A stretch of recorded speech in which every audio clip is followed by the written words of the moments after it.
역대상 27장 1절 봅니다.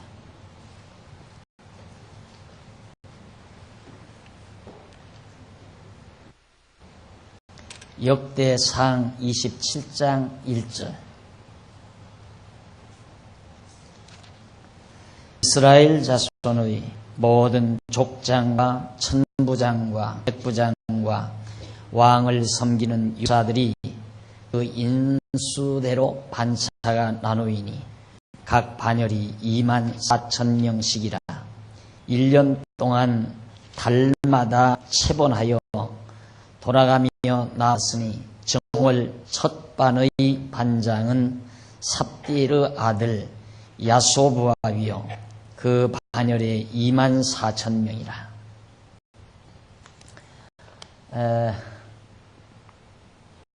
지난 시간에 좀 우리 다윗 왕의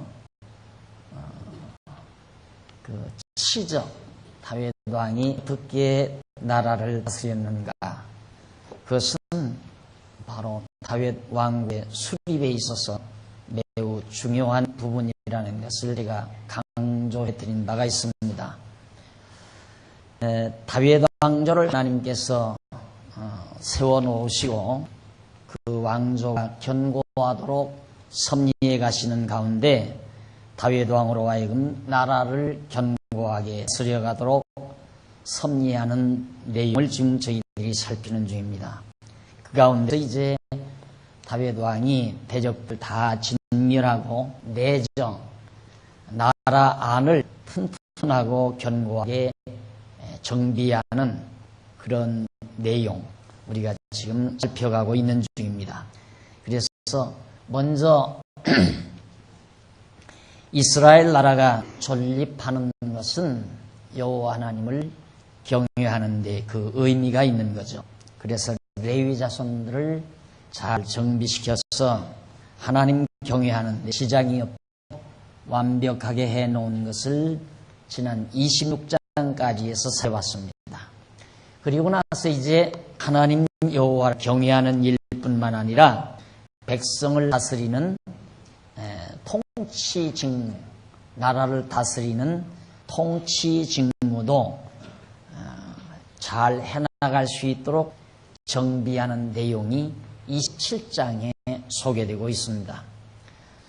하나님께서는 이스라엘 나라를 평안하도록 지켜주시는 것은 평안 속에 여호와 하나님 경외하며 살도록 하려는 것이 하나님 뜻이거든요.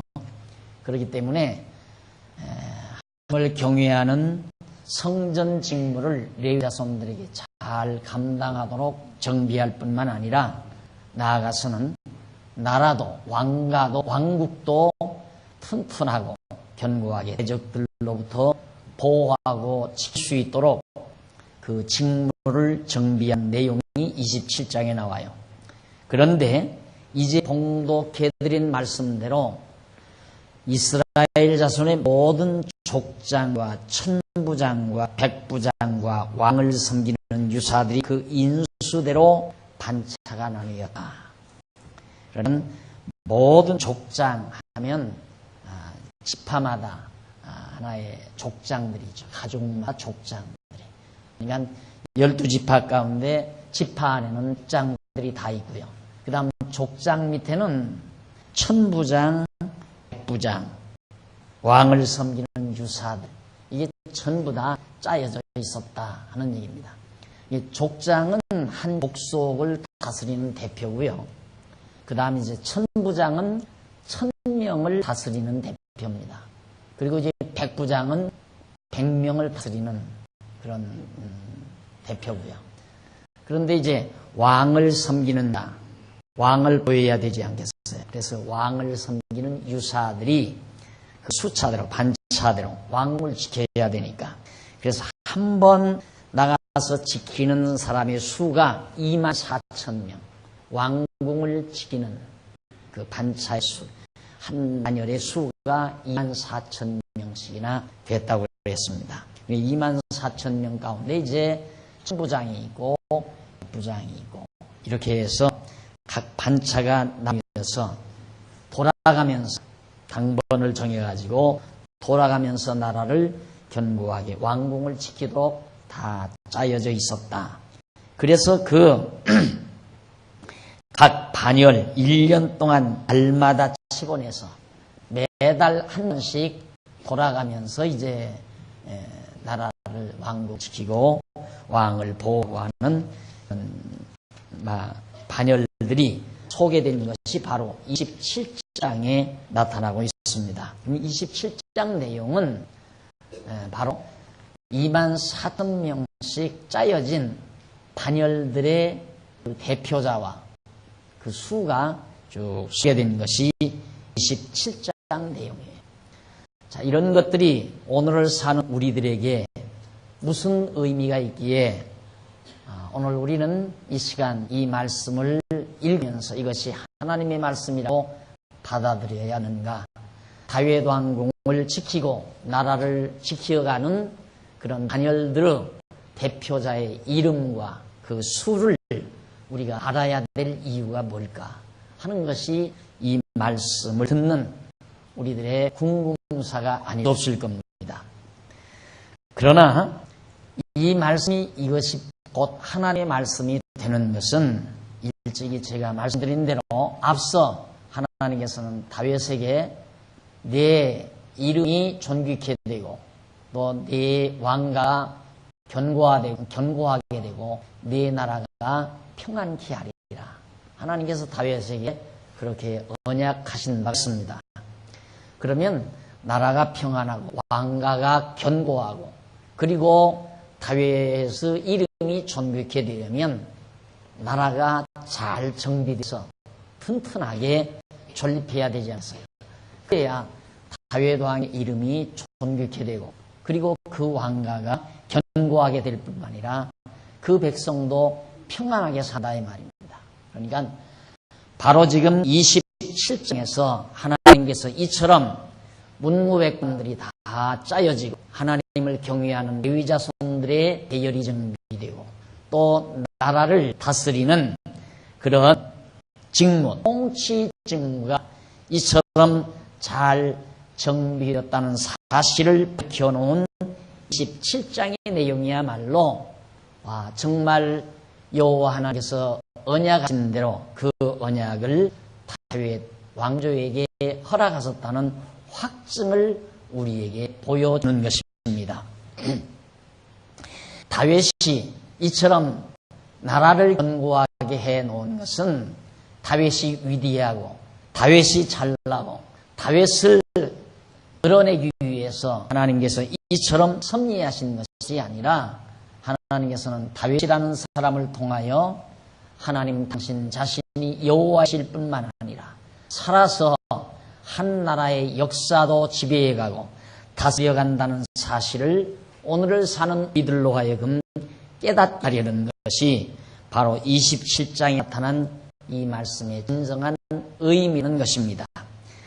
그래서 성경 전후 문맥, 앞에와 뒤에 대한 모든 문맥을 단절하고 27장 내용만을 우리가 살피게 되면 어떠한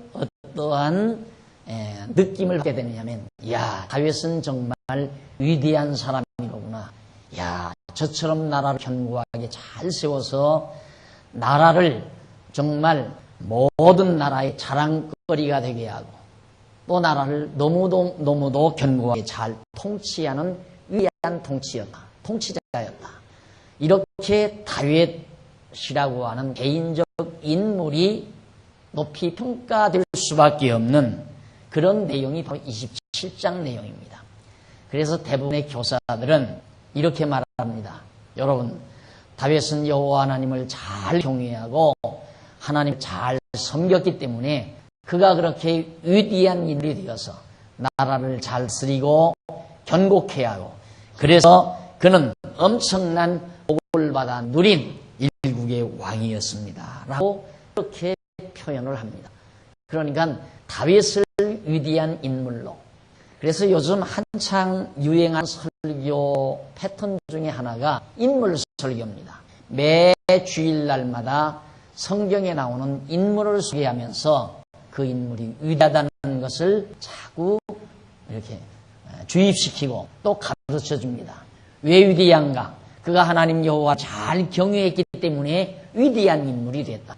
따라서 우리도 하나님 여호와를 잘 경외하면 위대하게 성공할 수 있다고, 그런 교훈을, 또한 그런 지침을 내리기 위해서 인물 설교를 많이 하게 됩니다.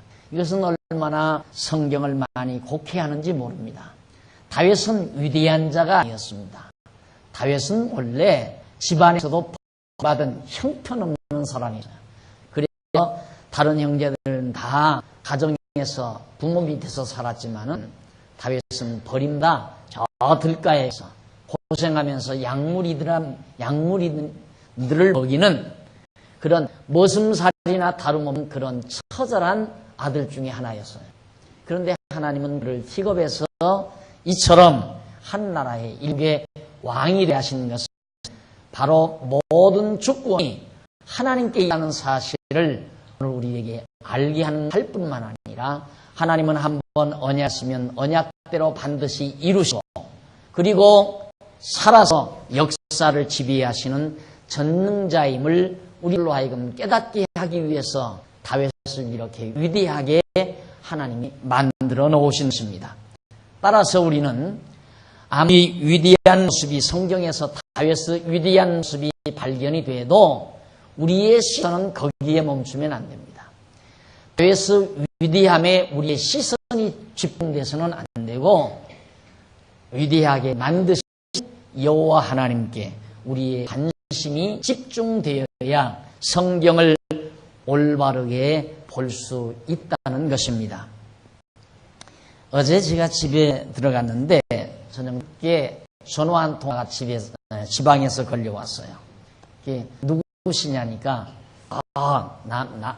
남쪽에 계시는 목사님이라고, 자기가 목사라고 그러더라고요. 근데 젊은 목사예요. 그런데 자기가 이 시간에 밤늦게 목사님께 전화를 드린 것은, 제가 공부를 하다가, 지금 목사님 그 테이프를 놓고 공부를 하다가 목사님께 꼭 물어볼 말이 있어서 전화를 했습니다. 뭘 물어보고 싶습니까? 그러나 어떻게 목사님은 그렇게 성경을 쉽게 잘 정리해 놓으셨습니까? 그러더라고요. 그걸 묻고 싶었대요. 통합식 목사인데, 통합식이면 장로교도 아니고 장자교도 아니고 통합식 목사님. 한동안 이 얘기를 하다가 그쳤는데, 솔직한 고백을 하더라고요. 제가 신학을 해서 목사가 됐어도 성도들에게 설교한다는 것처럼 고통스러운 일이 없어요. 그러니까 성경을 몇 구절을 읽고 1대지, 2지, 3대지 그렇게 대지를 만든다는 게 그렇게 고통스러웠답니다. 그런데 이 공부를 하고 나서, 목사님 죄송합니다, 목사님이 가르치는 그대로 제가 지금 가르치고 있습니다. 그런데 문제는 그렇게 1대지, 2대지, 3대지 그런 식으로 설교를 듣다가 이렇게 성경대로 가르치는 설교에 성도들이 익숙하지를 못해서 그게 애로사항입니다 그러더라고요. 그래서 우선 성경을 가르치는 것도 중요하지만 성경을 왜 알아야 되는가를 성도들로 하여금 명확하게 알게 한 다음 차츰차츰 잘 그렇게 정리해서 해드리면 성도들도 아마 말씀을 듣기가 퍽 편해지시리라고 생각합니다 하고 제가 자문을 해드렸는데, 사실 그래요. 지금 27장의 이 말씀도 다윗의 위대함이 들어요. 와, 다윗은 위대하다. 정말 얼마나 위대한 왕이냐. 그래서 자꾸 다윗을 띄워넣어요. 다윗을 띄워요. 그러니까 성경을 읽고 하나님이 여호와이심을 전하거나 전능하신 하나님이 인류의 역사를 지배하시고 다스리시는 전능자임을 가르치는 것이 아니라, 하나님께서 위대하게 만들어 놓은 인간의 위대성을 자꾸 강조해가지고 이렇게 하면 우리도 다윗처럼 위대해진다라고 가르쳐준다 이 말이야. 그러지 않은 경우가 참 많거든요. 하나님 여호와를 잘 경외해도 고통당하다가 그대로 죽는 이들도 많아요. 우리 신약 성경에 봐도 하나님 여호와를 경외하며 예수를 그리스도로 전하다가 돌에 맞아 죽는 스데반도 있었고, 바울 같은 사람은 한평생 복음만을 위해서 살았지만은 마지막 그는 감옥 생활도 했을 뿐만 아니라 비참하게 온갖 가난과 시련 속에서 복음을 증거하다가 이 세상을 말았다 그 말이에요. 그런데 마치 다윗의 삶이 어떤 성공의 공식이냐, 하나님 여호와 경외하면 다윗처럼 그렇게 위대한 인물이 된다고 하는 성공 비법을 성경에서 가르치는 경우들이 허다하다 그 말입니다. 여기에 모든 성도들이 다 최면이 걸려 있어요. 야, 내가 이렇게 하면 나도 다윗처럼 위대해지고 성공할 거라고 하는 그런 엉뚱한 생각을 가지고 신앙생활을 하는 경우들이 많이 있습니다. 하지만 오늘 27장 내용은 어디까지나 하나님께서 다윗에게 내가 내 이름을 존귀케 하고 내 왕가를 견고하게 하고 내 나라를 정말 평강하게 하리라고, 평안하게 하리라고 언약하신 하나님께서 그 언약대로 다윗에게 그대로 이루어진 사실을 바로 확실하게 분명하게 기록해주고 있는 것이 바로 27장의 내용입니다. 이처럼 하나님께서는 한 번 언약하시면 언약대로 이루어주시는 이유는 인간에게 이 땅에서 행복하고 성공해서 살게 하려는 것이 목적이 아니라 그 목적은 하나님 당신 자신이 여호와심을 알게 할 뿐만 아니라 역사를 주관하시는 전능자임을 깨닫게 하려는데 그 진정한 목적이 있다는 말입니다. 따라서 우리가 성경을 보아나갈 때 절대로 성경에 나오는 인물이 위대해지거나 성공해서 부와 영화를 누리거나 여기에 관심을 집중하면 성경을 보는 눈이 어두워져 버리고 말아요. 아마 여러분들이 성경개론 아마 서문에 보면 그런 말이 아마 적혀 있을 거예요. 성경은 죄인의 눈으로 보면 쉽게 보여진다라는 아마 그 내용이 어쩌면 성경개론 서문이 있을 거예요. 성경개론 그 머린 말에. 그런데 진짜 어떠한 눈으로 성경을 보느냐에 따라서 성경이 옳게 보인다 그 말이에요. 아까 전화했던 그 목사님도 그렇게 신학을 하고 가 됐어도 성경이 그분이 그 말이에요. 그렇게 얘기해요. 이렇게 말하면 이 말이 되고 저렇게 말하면 그 말이 되고, 성경 한 구절 가지고 이렇게도 말할 수 있고 저렇게도 말할 수 있고, 이게 곧 아전인수라고 그러잖아요. 자기 편리한 대로 물을 끌어들이는, 자기 밭에 물 끌어들이는 아전인수격이라. 그런데 요즘에 한참 지금 기독교 텔레비에서 정말 인기리 강령되고 있는 성경 강론 하나가 있습니다. 그 강의가 하나 있는데 그게 뭐냐면 큐티라는 거예요. 큐티. 그 큐티는 아전인수의 극을 걷는 사람들. 성경을 읽으면서 다 전부 자기에게 끌어붙이는 거예요. 자기에게. 그 성경 본문을. 그러니까 A라는 사람이 그 성경을 보거나 B라는 사람이 그 성경을 다 다르게 해석도 되고 다르게 적용도 되고, 그게 이제 바로 큐티라는 거예요. 그것이 아주 굉장한 붐이에요 지금. 그 큐티 성경 연구를 하는 사람들이 굉장히 경건한 생활을 하고 뭐 신앙생활을 올바르게 하고 한다고 아주 그냥 그것이 굉장한 붐을 일으키고 있습니다. 성경을 더 어지럽게 만들어 놓을 뿐만 아니라 성경을 보는 눈을 어둡게 만드는 결과를 가져와요. 성경은 객관적인 시각이 있어야 되거든요. 그게 뭐냐면 하나님께서 왜 성령을 통하여 1500년 동안 각각 시대마다 기자들에게 감동을 해서 이렇게 말씀을 기록하게 하셨을까? 그렇게 접근해 들어가야 된다 이 말이에요. 이 성경이 지금 나에게 무엇을 말하고 있는가라고, 무엇을 가르쳐, 이 성경이 나에게 어떻게 하라고 지금 말하고 있는가라고 접근하지 말고, 하나님께서 왜 1600년 기간 동안에 각각 시대마다 성경 기자들을 통하여 이 말씀을 기록하게 하실까? 이런 방향에서 성경을 접근해 들어가야 한다. 그러니까 27장도 그거 아니에요. 왜 27장 내용이 이렇게 기록되며 오늘 앉아있는 우리들은 무엇 때문에 이 말씀을 읽고 배워야 되는가? 그러니까 그건 하나님의 뜻이 무엇인가? 하나님께서 왜 이 말씀을 기록하게 했는가? 그걸 알아보아야 된다. 그래서 그걸 알기 위해서 전후, 앞과 뒤의 내용을 우리가 확인해야만이 그 내용이 분명하게 드러나는 겁니다. 그러니까 앞에서 이미 하나님께서 다윗에게 언약하시고 그 언약대로 이루어졌다는 사실을 확인해 주는 것이 27장 내용입니다. 그 이상 알 것도 없고 그 이하 모를 것도 없는 거예요. 성경 다 한 거예요. 27장 내용을 다 한 것이다. 어떻게?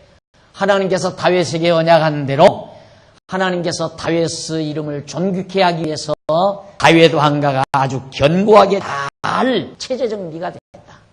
그러니 다윗의 이름이 존귀케 될 거 아니겠어요? 또 다윗 왕을 견고케 하기 위해서 그 나라 모든 체제가 아름답게 정비됐다. 또 그 나라를 하나님께서 평안케 하기 위하여 그 나라로 하여금 다윗 이스라엘 나라로 하여금 견고하도록 잘 나라가 정비되다는 사실입니다. 이 하나님의 언약을 이루기 위해서 여호와께서 언약하신 바를 이루기 위해서 이처럼 정말 레위 지파의 직무나 통치자들의 직무가 아름답게 정비된 사실을 우리가 알 수 있습니다. 자, 그러면 우리가 시편 보면 하나님께서 언약을 이루신 것에 대해서 찬양을 돌립니다. 그러니까 시편이라는 찬양은 하나님께 돌리는 찬양은 이게 다윗이라고 그래요. 다윗 왕인데 이 이전에 하나님께서 아브라함에게 언약하시고 언약대로 지금 왕국 나라를 이루어줬거든요. 하나님의 언약대로 자손 번창해서 땅 정복해가지고 그리고 다스리도록 해서 이스라엘 나라를 이루어졌단 말입니다. 이것이 바로 솔로몬과 다윗 왕 시대 80년 이 세월이에요. 이제 시편이라는 찬양이 시편 1편에서부터 150편까지 그 방대한 찬양이 대부분 이 시기에 하나님께 불려졌어요. 왜 불렸는가? 간단해요. 하나님께서 언약하시고 언약대로 성취해 주시니까 성취해 주셨기 때문에 바로 그 은혜의 영광을 그 능력의 영광을 하나님께 찬양 드린 거란 말입니다. 따라서 지금 여기 보면 유언과 찬양이 나와요. 28장, 29장이 지금 다윗이 이제는 나라가 견고하게 되고 튼튼하게 세워졌는데 그 튼튼하고 견고하게 정비시켜 놓은 그 다음 다윗은 자기 아들에게 또 많은 방백들에게 유언을 남겨요. 왜 이제 자기 시대는 물러갔으니까. 하나님께서 자기를 통해서 역사하는 섭리는 이 끝을 맺는다 이 말이에요. 그래서 이제 유언을 하면서 마지막 또 하나님께 찬양을 드려요. 언약대로 이루어 주셨으니까. 그러면 유언 내용도 뭐겠어요? 자, 물론 다윗에게 다윗 자신에게 다윗을 통해서 이루어질 언약은 다 이루어졌어요.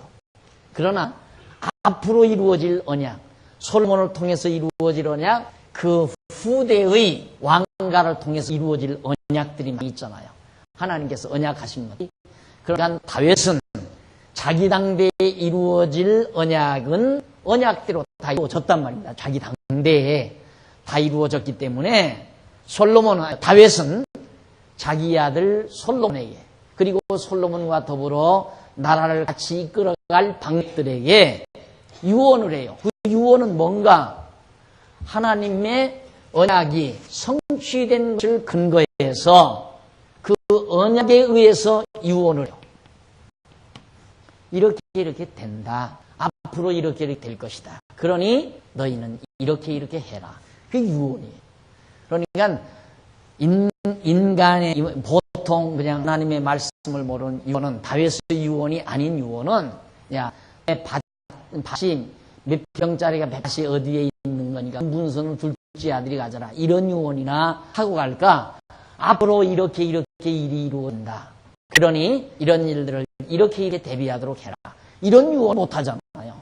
그런데 다윗은 그 유언을 해요. 왜? 하나님께서 역시 언약하셨기 때문에 다윗 자기 당대에 이루실 언약, 아들 때에 이루실 언약, 그 이후에 이루실 언약을 하나님께서 다 해놓으셨다 이 말이죠. 그러니까 다윗은 자기 아들 솔로몬에게 유언을 합니다.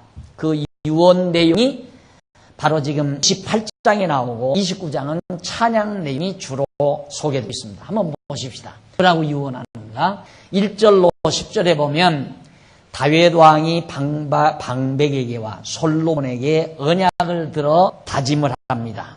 다윗이 이스라엘 모든 방백 곧 각 지파의 어른과 체벌하여 왕을 섬기는 반장들과 천부장들과 백부장들과 및 왕과 왕자의 산업과 생축의 감독과 환관과 장사와 용사를 예루살렘으로 소집하고 이에 다윗 왕이 일어서 가로되 나의 형제들 나의 백성들아, 지도자들 백성들을 다스리고 지도하는 모든 문무관들을 전부 예루살렘으로 소집해 놓고 지금 일장연설을 합니다. 다윗이 뭐라고? 나의 형제들 나의 백성들아 내 말을 들으라. 나는 여호와의 언약궤 곧 우리 하나님 여호와 하나님의 발등상을 봉헌할 전 건축할 마음이 있어서 건축할 재료를 준비하였으나 오직 하나님이 내게 이르시되 너는 군인이라 피를 흘렸으니 내 이름을 위하여 전을 건축하지 못하리라 하느니라. 백성들을 놓고 지금 다윗이 한이 맺힌 거 하나가 있어요. 왕궁을 건설해서 자기는 황금으로 지은 왕궁에서 거했거든요. 그런데 송구스러운 것은 자기 당대에 하나님의 전을 건축해서 언약궤를 거기에 안치해보고 싶었던 것이 다윗의 소원이었어요. 그런데 하나님이 그 소원을 허락지를 않았어요. 지금 그것을 다윗이 문무백관들 앞에서 수리하는 겁니다.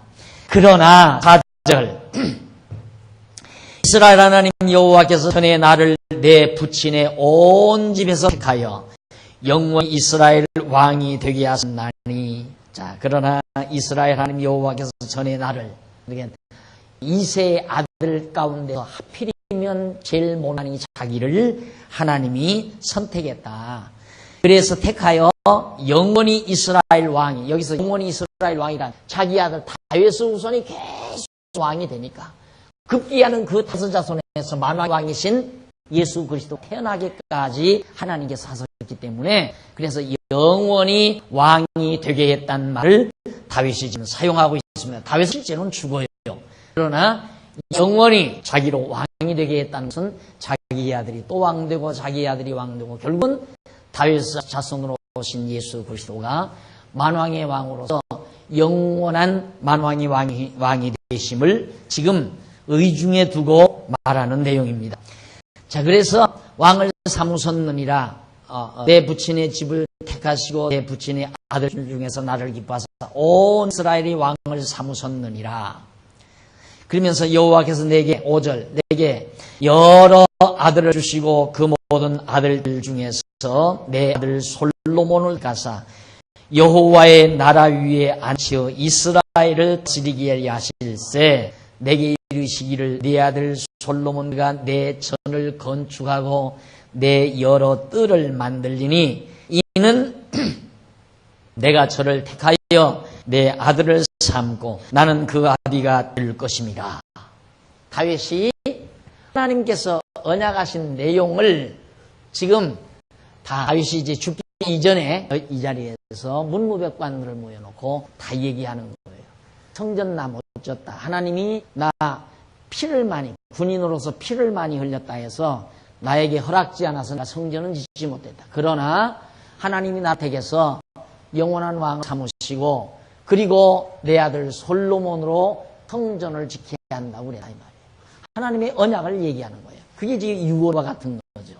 그래서 솔로몬 그가 내 전을 건축하고 내 여러 뜰을 만들리니 인 내가 저를 택하여 내 아들을 삼고 솔로몬을 하나님의 아들 삼고 나는 그 아비가 될 것입니다. 저가 만일 나의 계명과 규례를 힘써 준행하기를, 여기 나오죠. 될 것입니다. 저가 만일, 여기 지난번에도 또 많이 했죠. 이 성경에 특히 구약에 만일이라고 번역된 이 말, 히브리 말로 임이라고 그랬어요. 임이라는 말. 임이라는 말은 가정 문장이었을 때는 만일이라고 번역할 수 있어요. 그런데 가정법이 아닐 경우 이미 하나님께서 예정에 작정해 놨잖아요. 언약했잖아요. 내가 솔로몬으로 정말 아들을 삼고 솔로몬의 아비가 돼서 솔로몬으로 하여금 성전 짓겠다. 이미 하나님이 언약을 했어요. 이 언약은 하나님의 작정에 기초한단 말입니다. 작정에 기초된 언약을 다윗이 지금 말하는 거거든요.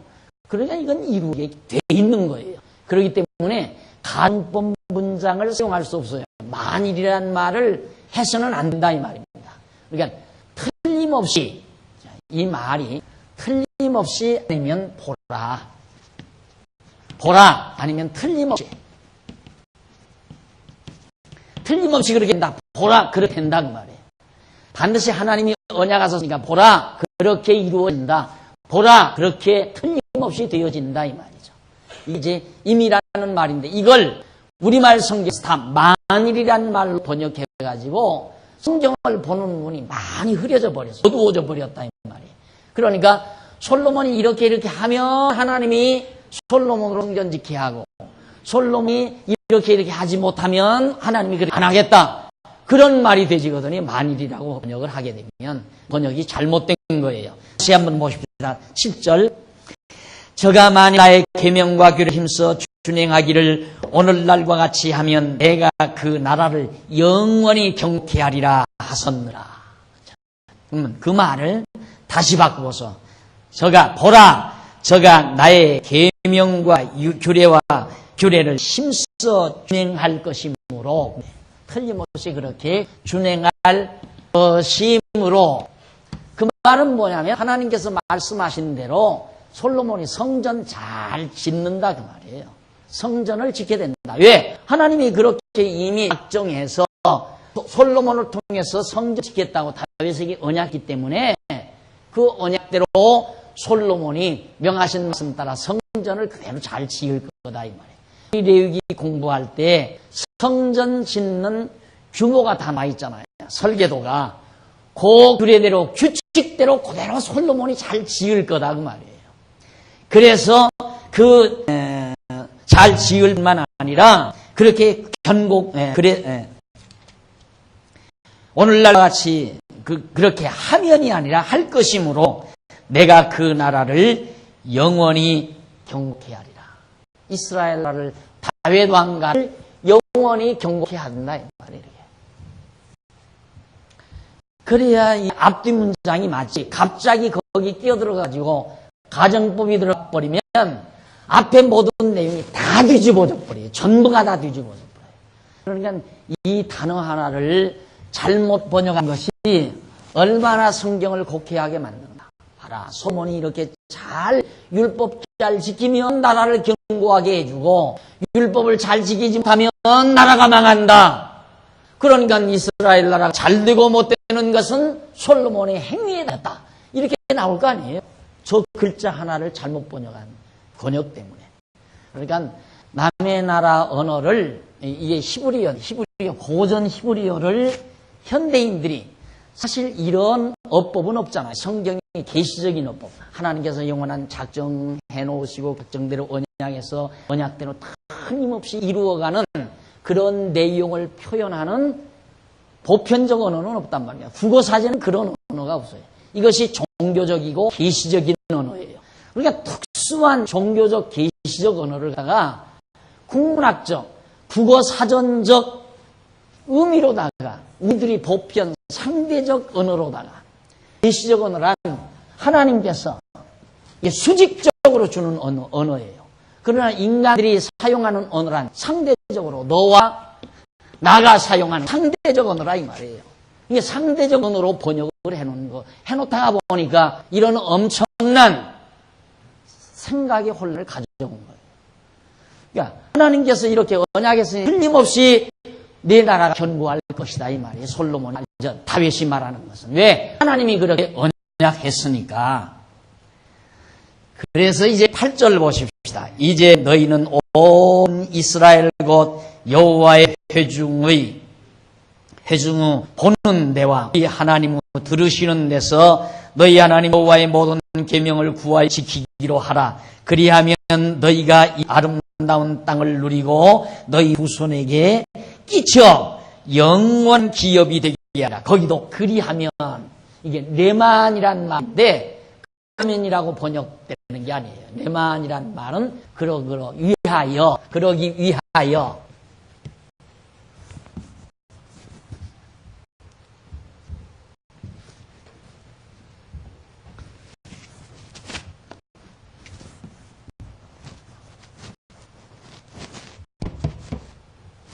레만 말인데 이게 그러므로 그리하면 조건문이죠. 그리하면 네가 그렇게 하면 아니 이런 뜻이 없어요. 그런 뜻이 없는데 번역자가 이걸 그렇게 지어놔야 앞뒤가 맞겠거든요. 이라는 만이란 말과 그러니까 이걸 같이 연결해서 이것도 조건문 그리하면 이거 만일 이런 식으로 해서 성경을 이 부분을 이런 부분이 많아요.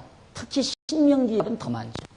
이것도 왜? 위하여 그렇게 하기 위하여 하나님께서 그렇게 하시려고 그렇게 번역을 해야 정확한 번역이에요. 그러니까 이제 다시 번역해 보십시다. 8절 이제 너희는 온 이스라엘 곧 여호와의 회중을 보는 데와 우리 하나님을 들으시는 데서 너희 하나님 여호와의 모든 계명을 구하여 지키기로 하라.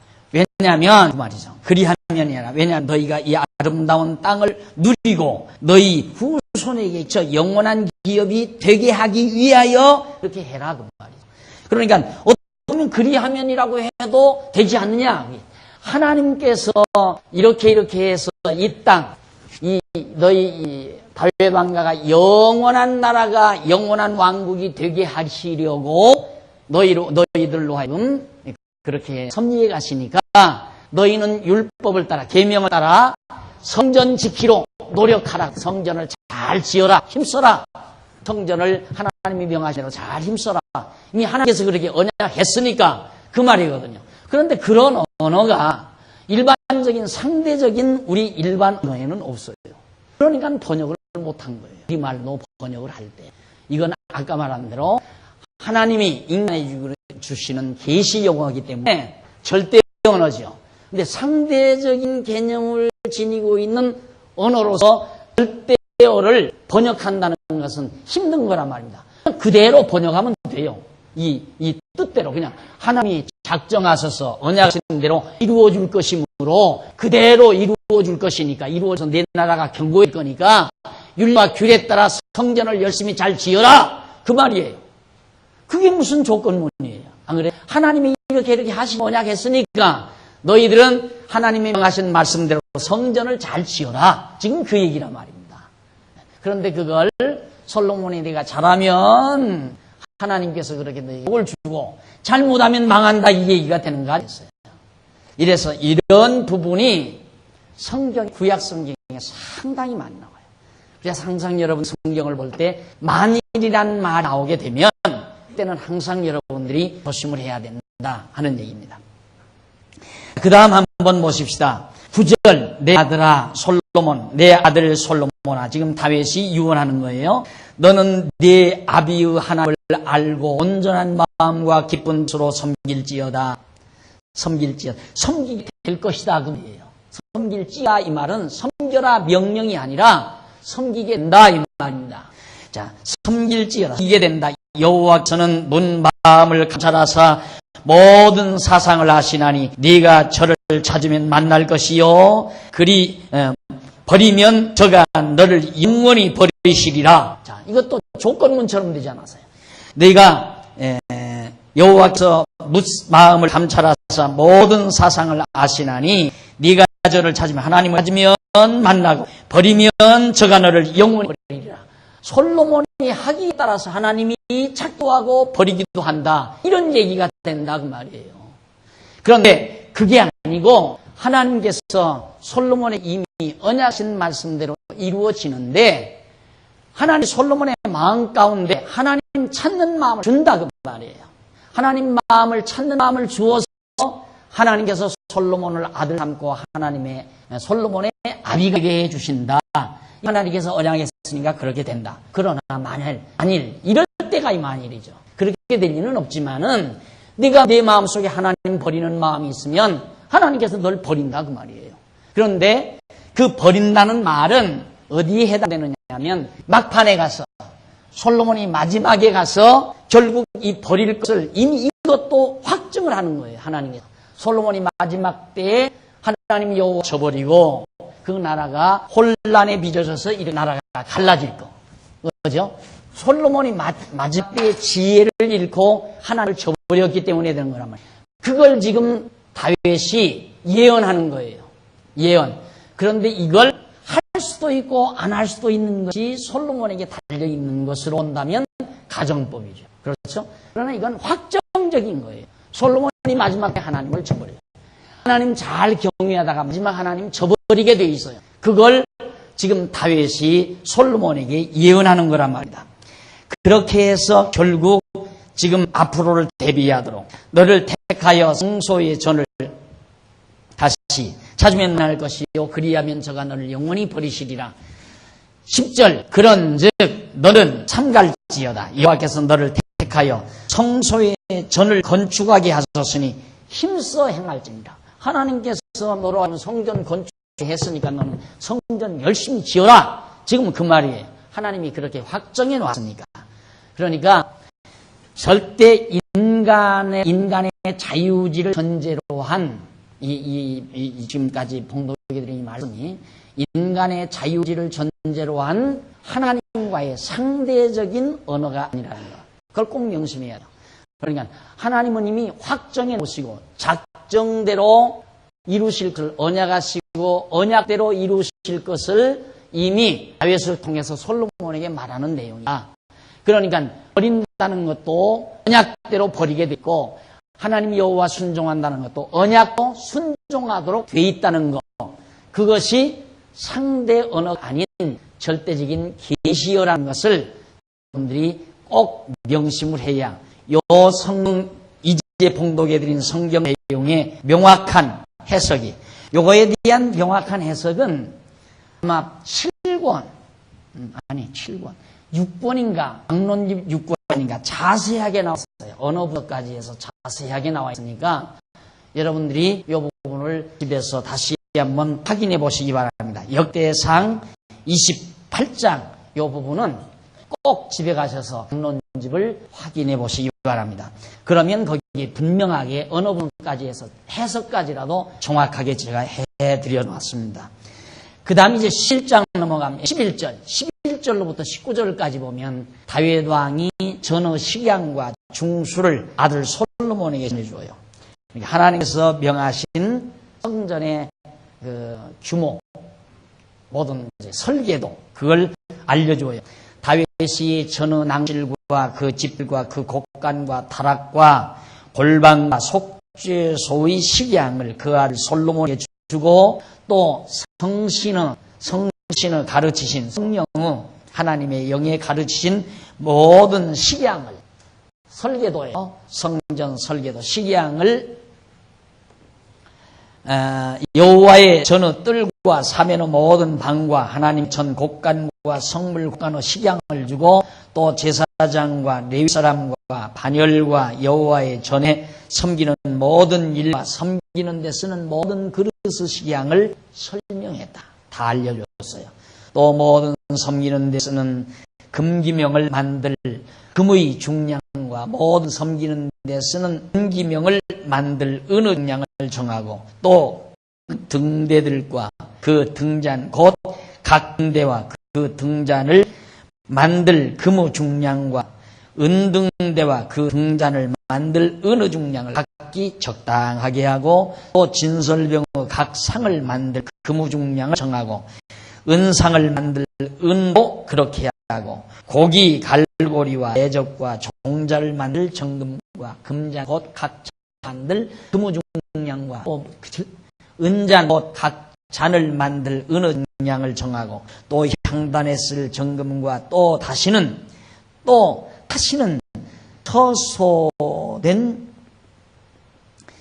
처소된 그룹들의 식양대로 만들 금의 중량을 정하여 주니 이는 그룹들은 날개를 펴서 여호와의 언약궤를 덮는 것이라. 궤시 가로되 이 위의 모든 것의 식양을 여호와의 손이 네게 이야기하여 그려 나로 알게 하셨느니라. 이 위의 모든 것의 식양을 여호와의 손이 네게 임하여 그려 다윗으로 그 식양을 그려서 다 알게 했다. 예, 그대로 하라 이 말이야. 그러니까 율례와 규례와 법도대로 한다. 솔로몬이. 예, 그게 하도록 하나님이 하셨다 이 말이거든. 그러니까 다윗이 그걸 다 알려줘요. 금은 얼마만큼 쓰고 은은 얼마만큼 쓰고 길이는 얼마, 넓이는 얼마, 두께는 얼마. 이걸 전부 식양 따라서 다윗에게 다 알려줍니다. 성령께서 알게 했어. 그러니까 그대로 솔로몬이 하게 된다 이 말이에요. 하게 될 것을 하나님께서 다윗을 통하여 솔로몬에게 말해준 겁니다. 마찬가지로 어찌 솔로몬에게만 그러겠습니까? 하나님이 지금도 주님의 몸된 교회를 이끌어갈 때, 교회를 지어갈 때 다 하나님 계획대로 다 지어가게 돼 있어요. 사람의 재간으로 짓는 게 아니에요. 사람의 재간으로 짓는 게 아니라 하나님의 정하신 뜻 따라 다 지어져 가도록. 헐 건 헐고 세울 건 세우시고.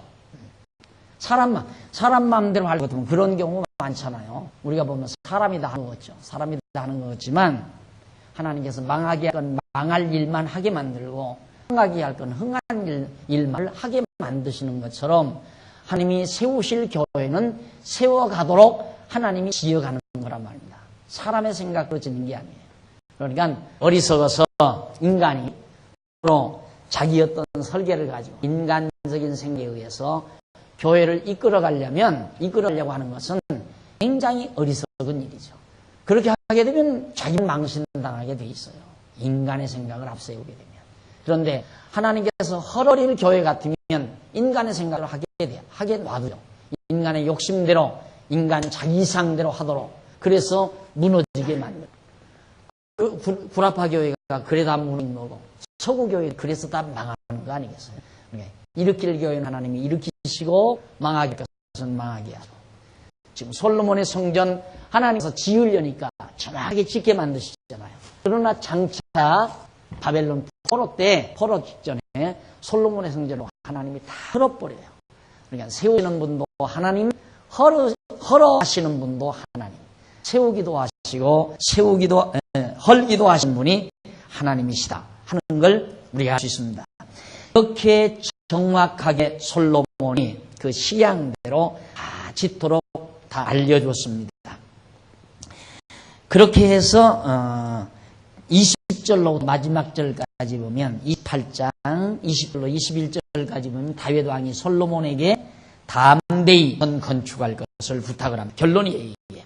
자, 또 솔로몬에게 이르되 너는 강하고 담대하게 이 일을 행하고 두려워 말며 놀라지 말라. 네가 여호와 전 역사의 모든 일을 마칠 동안에 여호와 하나님 나의 하나님이 너와 함께하사 여호와 하나님 나의 하나님이 언약대로 이루시는 전능자 하나님 곧 내가 섬기는 다윗 자기가 섬기는 하나님이 어떻게 너와 함께하사 네게서 떠나지 아니시고 너를 버리지 아니하시리라 예언하잖아요. 그게 된다. 하나님이 너의 성전 그대로 지키게 하신다 이 말이에요. 어떤 누가 여호와 하나님 곧 나의 하나님. 아주 정말 그 다윗이 별로 잘 안 다른 데서 다른 사람들이 쓰지 않았던 용어를 써요. 여호와 모든 일을 마칠 동안에 전사 네가 성전 지키기까지 모든 일 다 끝날 때까지 여호와 하나님 언약대로 이루시는 전능자 하나님이 하나님 곧 다윗 자기가 섬기던 하나님 자기와 함께 하시던 하나님이 너와 함께해서 너로 하여금 그 성전을 완벽하게 지켜야 하리라. 약속이에요. 그렇게 된다 이 말이죠. 제사장 널 버리지 아니하시리라. 그러면서 21절 제사장과 레위 사람 반열이 있으니 여호와의 저는 모든 역사를 도울 것이요 또 모든 공교한 공장이 기쁜 마음으로 너와 함께 할시요. 앞으로 되질 일을 다 예언을 해요. 이럴 것이다 저럴 것이다 다 예언하잖아요. 또 모든 장관과 백성이 온전히 네 명령하시리라. 네 명령을 잘 따라줄 것이다. 왜?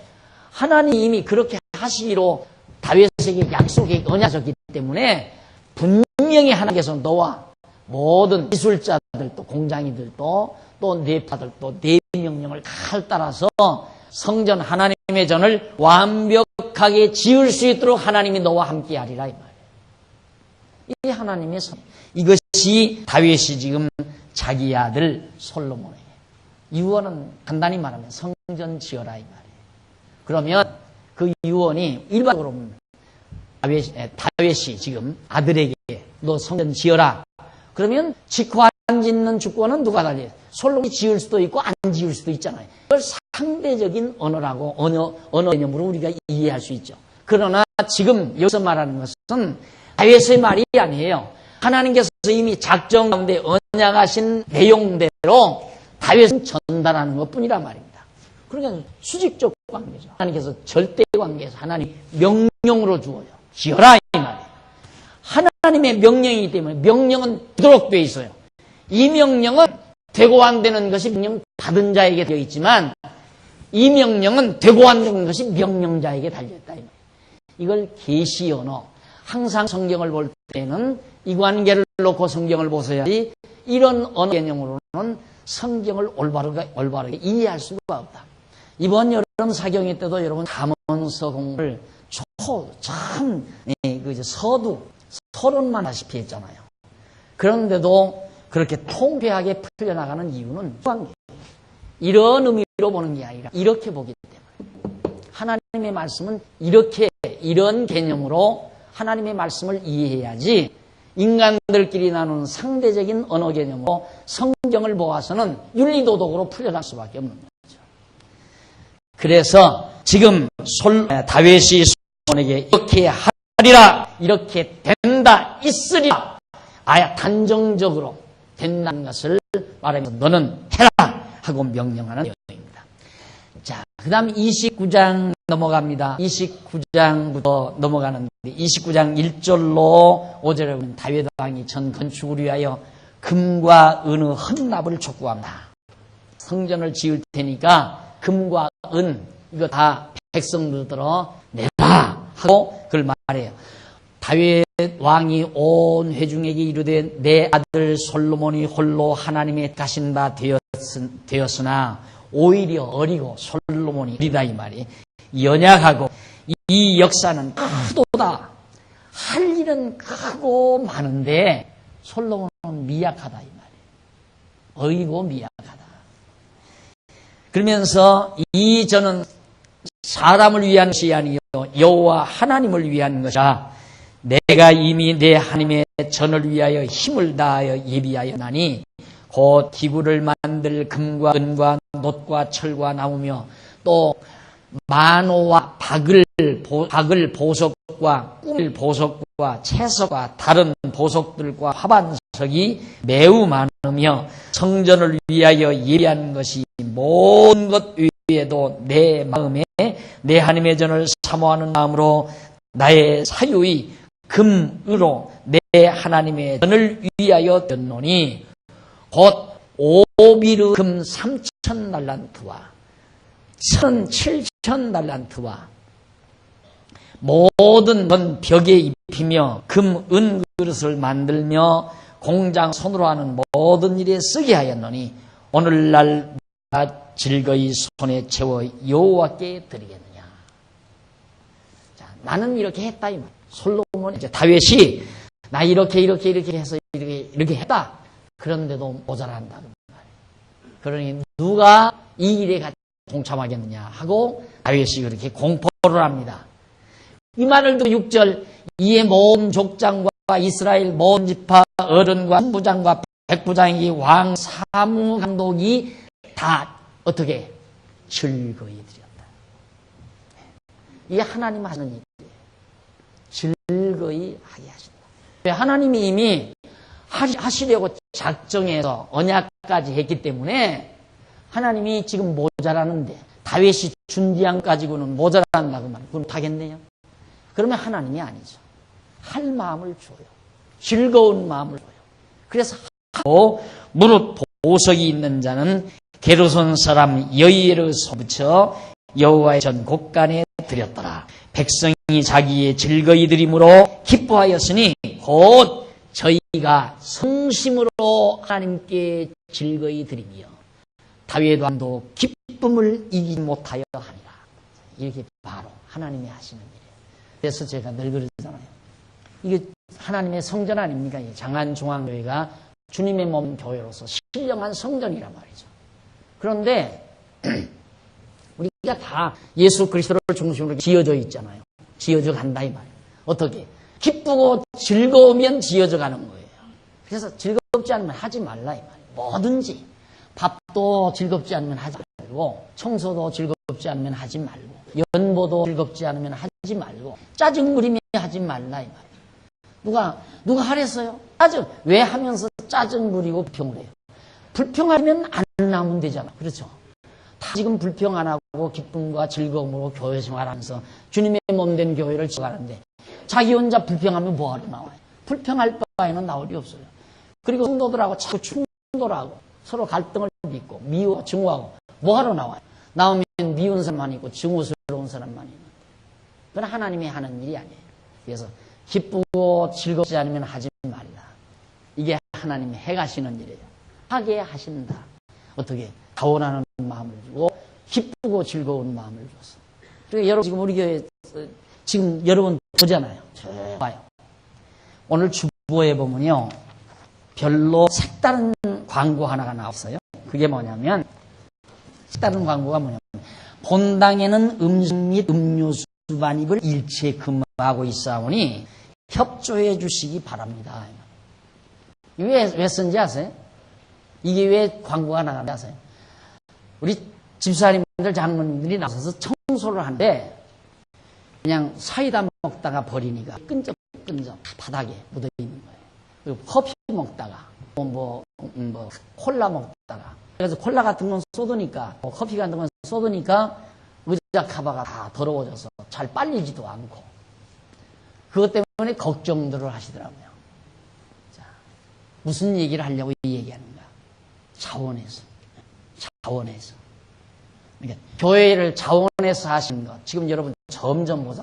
식사도 자원해서 하고, 청소도 자원해서 하고, 집사도 자원해서 하고, 찬양대도 자원해서 하고, 반사도 자원해서 하고. 다 자원해서 하잖아요. 기쁘고 즐거워서 해야 돼요. 기쁘고 즐겁지 않으면 하면 안 돼요. 그건 교회를 허는 행위예요. 연보도 하고 싶은 마음 있으면 해야지 하고 싶은 마음 없는데 돈 자랑하려고 하지 말아요. 여기 돈 자랑하는 거 아니니까. 그래서 자기 어떤 이름 내려고 하지 말아요. 기쁘고 즐거워서 해야 돼요. 네, 기쁘고 즐거워서 자원하는 마음이 생기는 건 하나님이 하게 하시는 거예요. 이게. 그러나 자기 자랑하기 위해서 하는 것은 자기 욕망, 자기 나타내기 위한 하나의 어리석은 행위니까 그건 교회를 짓는 게 아니라 허는 행위죠. 솔로몬의 성전은 아름답게 지어져 갑니다. 잘 지어져 갈 겁니다. 이제 정말 하나님께서 언약하신 일이 하나님의 언약대로 착착 이루어져 가는 모습을 우리가 지금 보고 있는 겁니다. 자, 그래서 결국은 10절로부터 19절 이하에 가면 다윗 왕이 여호와께 어떻게 찬양하겠죠? 뭐라고 찬양하는가?